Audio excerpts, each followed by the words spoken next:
ಸಾಮಾನ್ ಅಣ್ಣಂದ್ರ ಬನ್ನಿ ಏನ ನಿನ್ನ ಹತ್ರ ಇರೋ ಸಾಮಾನೆಲ್ಲ ದುಬೈದೇನಾ? ಎಲ್ಲ ದುಬೈ ಸಾಮಾನ ಹೆಂಗೆಲ್ಲ ಅದು ನೋಡಕ್ ಹಿಮಾಯಿತುಲ್ಲ ಸಾಬಿದ್ದಂಗವನೇ ಎಲ್ಲ ದುಬೈ ಅಂತವನೇ ಹಿಡ್ಕೊಳಿದ್ವಿ.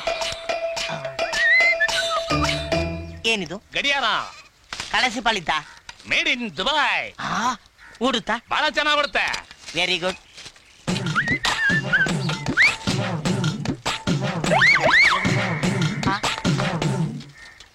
ಏನ್ ಓಡ್ತಾನೆ ಇಲ್ಲ? ಏನು ಈಗ ಓಡತ್? ಯಾಕಣ್ಣ ಬೀಡಿ ಹೊಡಿಯೋಣ.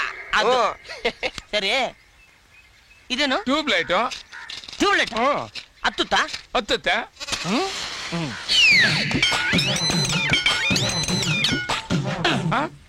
ಹತ್ಕೊಂತಾನೆ ಇಲ್ಲ? ಯಾರ್ದು? ಇನ್ನೂ ಐತೆ. ಇದೇನಿದು? ರೇಡಿಯೋ. ರೇಡಿಯೋ ಆಡುತ್ತಾ? ಸ್ವಿಚ್ ಹಾಕಿದ್ರೆ ಹಾಡುತ್ತೆ. ಆಹಾ. ಆಕಾಶವಾಣಿ ವಾರ್ತೆಗಳು ಓದುತ್ತಿರುವವರು ಮಧ್ವರಾಯ. ಇದು ಹಾಡ? ಇಲ್ಲಣ್ಣ. ಇದು ಹಾಡೇನೋ? ಇಲ್ಲಣ್ಣ. ನಿಮ್ ದುಬೈಲಿ ಇದಕ್ಕೆ ಹಾಡಂತಾರೇನೋ? ಯಾರ ಹತ್ರ ಓಡ್ಬಿಡ್ತಿರೋ ನನ್ನ ಮಕ್ಕಳೇ? ನೀನ್ ಹೇಳಿದ್ದು ಒಂದು ಆಗ್ತಾ ಇಲ್ವಲ್ಲೋ? ಆಗ್ತಾ ಇಲ್ಲ. ಅಯ್ಯೋ, ಇನ್ನೇನಿದ್ಯಾ? ಏನೋ ಇದು? ಎಣ್ಣೆ. ಎಣ್ಣೆನಾ? ತಲೆಗೆ ಹಾಕೊಳ್ಳ? ಇಲ್ಲ, ಹೊಟ್ಟೆಗೆ ಹಾಕೊಳ್ಳೋದು. ಕುಡಿಯಕ?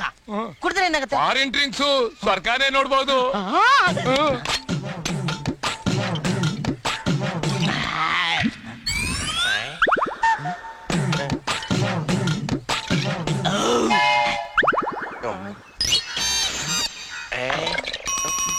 ಏನು ಕಾಣಿಸ್ತಾ ಇಲ್ವಲ್ಲೋ? ಅಣ್ಣ, ನನ್ ಸಾಮಾನು ದುಡ್ಡು. ಡೈರೆಕ್ಟ್ ಆಗಿ ಸ್ವರ್ಗಕ್ಕೆ ಹೋಗ್ತಾ ಇದ್ದೀನಿ, ನೀನ್ ಅಲ್ಲೇ ಬಂದು ದುಡ್ಡು ಕಲೆಕ್ಟ್ ಮಾಡು. ಬರ ಶಿಷ್ಯ.